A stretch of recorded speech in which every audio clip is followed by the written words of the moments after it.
Alright guys, this would be a matching activity for the kids to do in class. This would be like a class activity, something that's fun. The fun thing about this, as they are learning the states and matching the blank one at the bottom to the one up top, they would be using their hands, and the peers would be kind of like guiding them on what to do.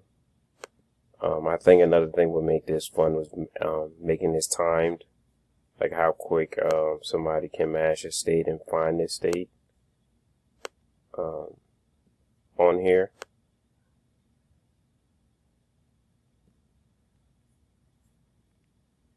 So I did a few. This is Florida, Louisiana, it's California here. This is New Mexico.